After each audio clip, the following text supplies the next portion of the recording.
guys, my name is Laura. I'm Steve. And we are both physical therapists, and today we're going to be talking about the sounds that your body might make, like some joint popping or other sounds like that. So you might have been like working out and you hear something and you're like, wait a second, what was that? I've never heard it before. Is it bad? Is it okay? But here we're going to break down the probably 3 top things that you might hear and what's contributing to them, and if you need to be concerned or not, and what to do about them. We will not be talking about other body sounds that you might make, including like GI stuff and whatnot, but here we'll be talking more joint specific things like that. So the top things that we have are crepitus, tendon rolling, so your tendon rolling over another, like typically bony structure, and then we also do have a joint cavitation, which is a fancy word for joint pops, so like your finger popping, etc., so forth. So the first one that I'd probably say least likely to hear throughout, but you're more likely to feel, sometimes it does kind of make a sound, would be crepitus. It's a fancy term for pretty much grinding, most commonly found in your kneecap, really. And we're kind of assessing the joint as physical therapists. Will literally feel feel the grinding and maybe like a click, click, click, click, click kind of as we're doing it, or this might be some increased tension. You think about anything weight bearing that involves your knee bending, like a squat, sometimes stairs as well. Things like that are going to be times that you're more likely to feel it. You can sometimes feel this as well if you're doing like a knee extension machine in the gym, because that requires that kneecap moving. It can sometimes be painful. It's not always painful though, and I kind of like to put it into 2 different categories of you have crepitus, or that like grinding sound or sensation, and it's painful, or you have the crepitus grinding sound sensation and it's not painful. So if it's not painful, it's not really anything to worry about. It's just kind of like a monitor it, see how it changes over time. If it does become painful, then it is something to be addressed / modify. But if it's not painful, you might want to take a look at maybe like your quad flexibility or length, because the quad or the front of the thigh does attach below the kneecap. If that muscle is tight, then that can impact the forces going through that joint. And then you also can assess like the mobility of your kneecap. So really just like even like moving the kneecap up or down, and you can kind of see, does that feel the same as the other side? Or is it a little bit tighter or stiffer? And then honestly, you can just like practice like moving it up and down. That should not be painful or anything like that as well. If you've had the grinding before and it's been painful and then it's no longer painful, it's kind of helpful sometimes to assess to see if it's still doing the grinding, because that might be a precursor or make it more likely that it is to start to be painful again. And that can be something that can kind of be a goal of yours, is to try to decrease the grinding by working on your flexibility, either from the connective tissue or with the joint specifically. And then you can actually see over time, does the grinding start to go down as you feel, like just by putting like your kneecap on top as you straighten your knee out, just because it might actually be more likely for it to be painful or return to where it was. Yeah, definitely. And by connective tissue, he means more like the muscle specifically. You can also address some of the strength in the surrounding muscles, so like your quad, your hamstring, your calf, but also don't forget the hip and the ankle also play a huge role in how the knee is moving. So if one of those is weak, then that can cause you to have some like movement abnormality or discomfort in the knee. So addressing that can just overall help knee health in general. So if you do have crepitus and it is painful, I'd probably say to go ahead and seek care from a medical provider or a professional that can do an analysis of like what exactly is going on, what are your specific contributing factors, because they can speed up that rehab process for you. They're most likely going to look at like your quad length and your kneecap mobility and how you're moving.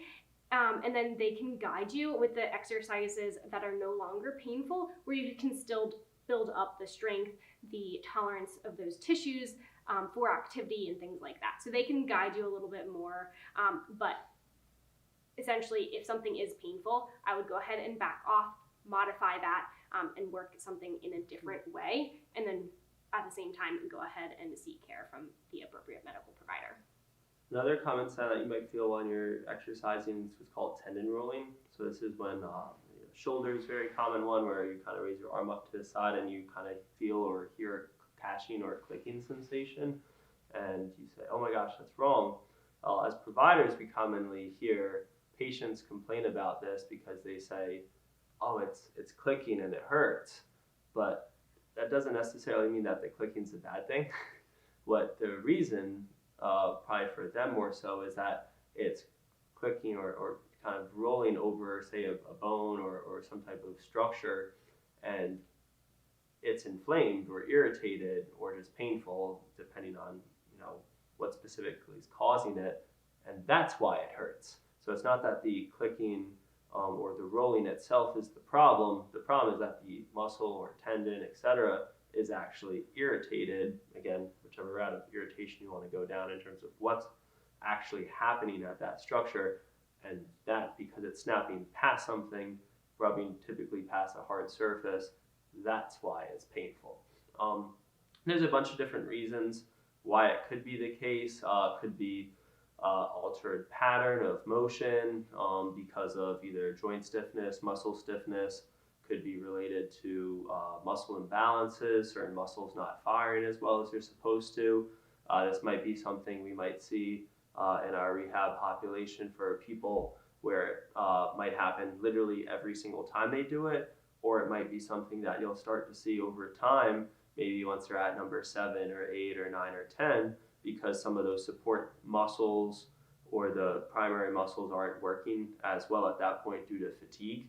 So then the movement pattern changes, which then changes the orientation of either a joint or a bone, which then causes the clicking to start happening where it wasn't. Whereas on the other side of that equation, if it's happening the whole time, then that's probably purely an anatomic thing in terms of how it's set up. So a common one we'll see is when people are lying on their side, we might have people do an exercise where they raise their arm up to their side and they say it's clicking every time I do that. Again, some of our patients, it might be painful when it clicks. And then we're like, no, let's avoid that. And then we'll just have them open up their chest and then do the same thing, and it goes away. And the reason is just because you're changing the angle that the, from pure abduction or straight out to the side, you're just changing the plane of motion, and you're avoiding going into a plane where it's going to create that clicking or tendon rolling, however you want to phrase it. And then, so essentially what we're doing to help decrease that, if it is an issue, if it's just kind of like uncomfortable, you're addressing the imbalances around that joint, whether it's through the joint itself with that stiffness or through the muscles with some of the strength. So this is where getting assessed by someone who knows what they're talking about, who knows the anatomy, knowing how that joint functions, can be really important, because they can just guide you and be like, oh, you're stronger in this muscle group, weaker in this muscle group, and now here's what you can do about it.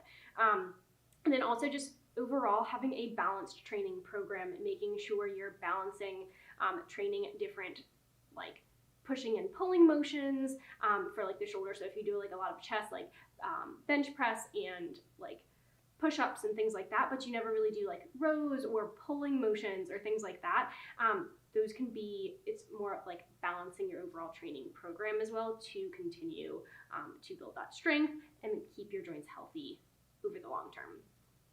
I'd probably say another joint that this is common in can be the ankle, I would say. It'd probably be shoulders and ankles. So that was tendon rolling right there. Occasionally the hip can also do this, but not quite as common as like the ankle and the shoulder. And the most controversial one, or the one probably most discussed actually, is what's called a joint cavitation, and that's when that's that popping sound. You're like, well, I feel like the tendon rolling can kind of sound like a popping, like I kind of showed with my ankle. Not quite that one, more the one that you think about with chiropractic care that physical therapists can do as well. Maybe you just turn your head wrong, you have your friend kind of get your back or something like that. There's a million ways to pop it, because a lot of, if not technically, I guess all joints theoretically could cavitate, but it depends. Not everyone really cavitates for most people. Short answer there is it's still not necessarily 100% sense on what is actually happening, but more and more research is kind of suggesting the best theory is it's just a gas getting released in the joint capsule, and that's where that decreased pressure is often felt.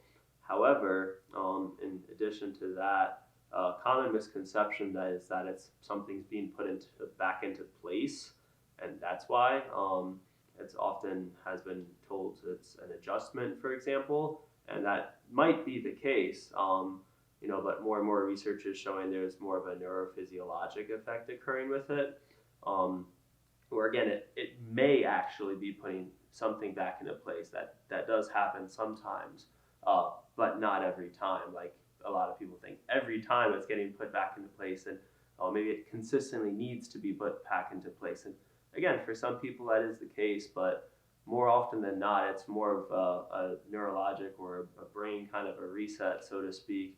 And there's a whole cascade of events that kind of happen in terms of chemical signals, physical brain signals into that area that kind of make it feel better, so to speak. And it doesn't have to be done solely by a medical professional in order to do this. We can retrain people to, safely do it depending on the joint and the, position that they have to put their body in. But I mean, there's a lot of different ways to do it.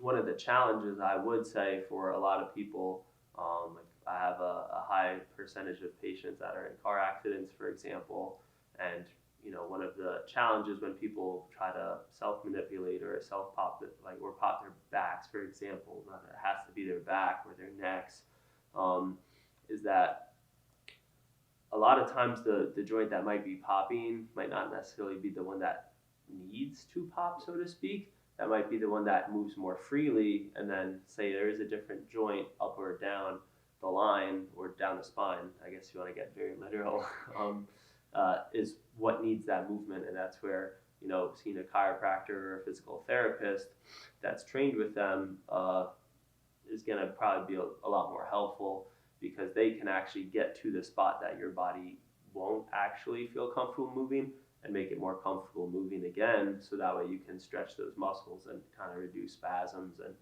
all that stuff that's associated with that. Yeah. And with that, like the manipulation or adjustment, if you want to call it, is not necessarily the end all be all for like a long-term thing. Those neurophysiological changes or those brain changes or whatever you want to call it is more temporary, and then following it up with specific exercises and like stretching, strengthening, mobility work, etc. For that area is going to help you maintain that new motion, get your brain and body more comfortable moving into that motion, and reducing those pain signals over the long term. So if a provider or someone is just doing those adjustments and you're not necessarily following it up with those exercises, the exercises are really what makes the long-term changes. So do keep that in mind. Make sure you're following it up after you do it. And that's why a lot of times my patients, I call it a permission slip, where, maybe with, they'll be like, I'm trying to loosen it up, it's not working, blah, blah, blah. That's okay, I understand. But I'm not putting it back into place most of the time for you to, and now it's fine. What I'm doing is I'm creating permission to that joint to move again, so that way you can retrain your body to move it into and out of that position and have the muscles work in that new position that hasn't felt comfortable going in. And that's how you retrain your body to be comfortable in that position, repetitively get into that position, and not stiffen up and prevent getting into that position again. And then also it all makes you more aware of your body. You learn a little bit more, you feel a little bit more empowered, and then you don't constantly have to be going back to that provider for those manipulations or adjustments, etc.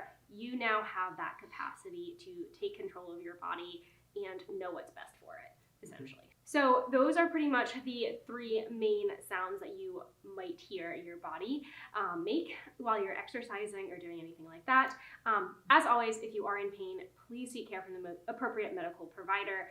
That's where you're going to get the most bang for your buck, the assessment of what you need, and the education of what to do about it. Hopefully with this, you've learned a couple things about your body and what it's doing, and you feel a little bit more empowered to be able to do the exercises that you want to be doing. If you do want an individualized assessment, I do offer individualized programs. So I'm going to put that link in the description below. If you did find this helpful, you might enjoy watching some of these videos over here on some other kind of prehab exercise related